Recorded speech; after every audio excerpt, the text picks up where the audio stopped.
लेकिन सबसे पहले ये समझने की कोशिश करते हैं रामकृपाल सर, यहां अगर बात की जाए तो सबसे पहले ये समझने की जरूरत होगी क्या सरकार के पास यहां ये विकल्प है कि लोक लुभावन बजट लाए या प्रैग्मेटिक बजट, यानी कि आगे के विजन को ध्यान में रखते हुए अगले कुछ सालों के रोडमैप को तैयार करते हुए बजट पेश करे। क्या लगता है आपको? आप तो इतने दशक से देख रहे हैं, क्या हालात दिखते हैं आपको? देखिए, जो वैसे तो मोदी सरकार जब से आई 2014 से, तो एक चीज़ रही है कि वो गरीब, मध्य वर्ग, इनके लिए इस तरह की राहत देती रही है जिसको कहते हैं कि प्रोडक्टिव लेबर जी, यानी जो इन्वेस्टमेंट आपको जो मिल रहा है वो कहीं ना कहीं किसी न किसी तरह से उत्पादकता को बढ़ावा दे। लेकिन जिस तरह का लोकसभा का चुनाव का परिणाम आया उसके बाद और जिस तरह से देश में शुरू हुआ एक, मैं तो उसको फ्रीबीज कह लीजिए या थोड़ा सा कहिए लोक लुभावन, यानी वो सॉफ्ट सोशलिज्म जिसको कहते हैं जी, जिससे बचा जा सकता था।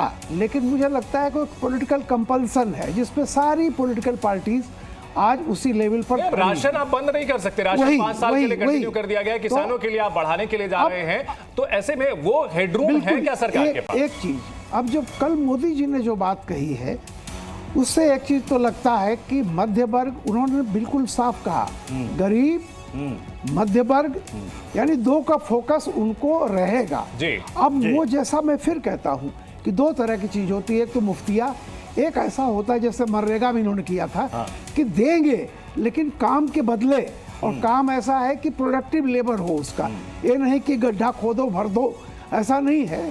खेती में क्या उत्पादन होता कैसे, तो ये बड़ा दिलचस्प होगा देखना, क्योंकि 2047 के भारत के लिए अगर नहीं, आगे बढ़ना है, फोकस तो वही है। पीएम ने कहा है कि हमें ऐसा बजट बनाना है और इस बार का बजट देश को आगे की दिशा बताएगा और 2047 पर हमें फोकस करना है। लेकिन मुकेश जैन सर, ये आम लोगों की अपेक्षा बजट से ही होती है कि साहब हमें कुछ राहत दे दीजिए, कुछ पैसे बच जाएं।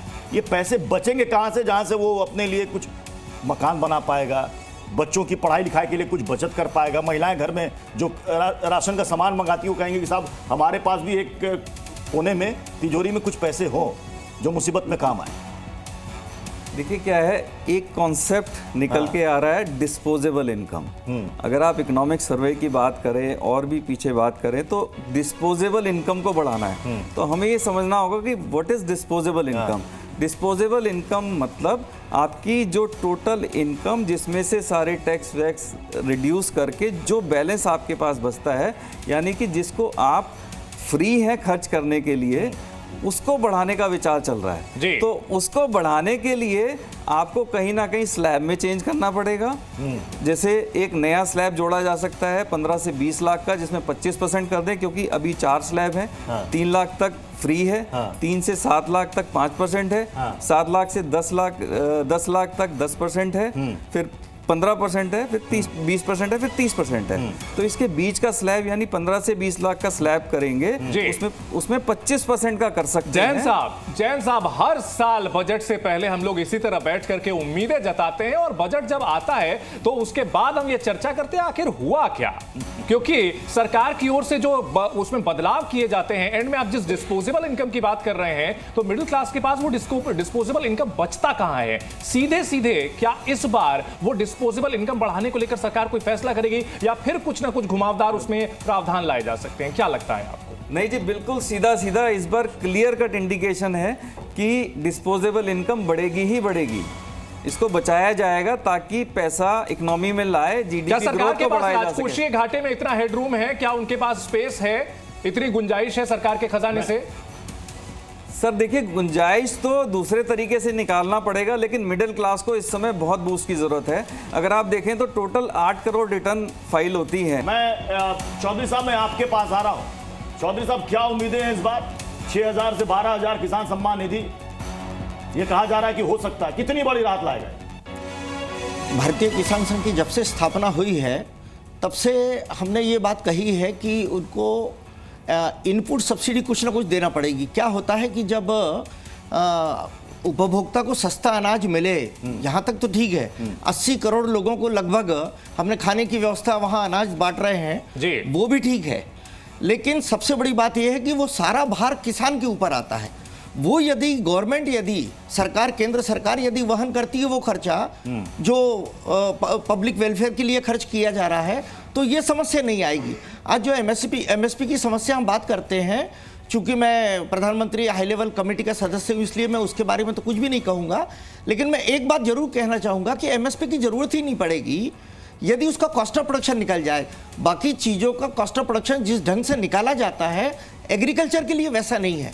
जो इन्वेस्टमेंट अमाउंट होता है उसका इंटरेस्ट काउंट किया जाता है। सर, ये बहुत तकनीकी बातें हैं चौधरी साहब, ये बहुत तकनीकी बातें हैं, लेकिन यहाँ एमएसपी की जरूरत ही नहीं पड़ेगी, ये जो है विवादित बयान हो सकता है। एमएसपी तो है और रहेगी, उससे कोई भी सरकार जरूरत नहीं पड़ेगी जैसी बात कर ही नहीं सकते। सवाल ये है कि किसानों को जो यहाँ 6,000 से बढ़ा करके 12,000 दी जाएगी, जो अभी तक खबर आ रही है, क्या ये किसानों के लिए एक बड़ी मदद होगी?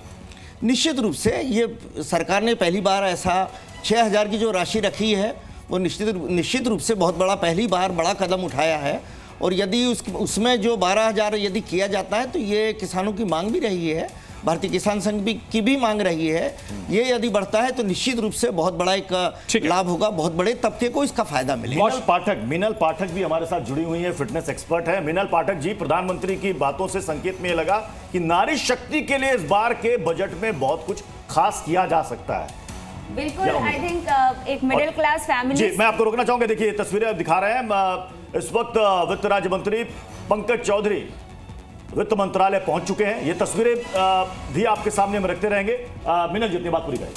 सो एज अ मिडिल क्लास हमें बहुत ज़्यादा ऑब्वियसली ये एक्सपेक्टेशन तो है ही कि हाथ में डिस्पोजेबल इनकम ज़्यादा आएगी, बट उसके साथ साथ वी आर ऑल्सो एक्सपेक्टिंग कि स्किल्ड एंड सेमी स्किल्ड ये वाला जो एक गैप है इंडिया में, ये ब्रिज करने के लिए कैपिटल इन्वेस्टमेंट्स होनी चाहिए।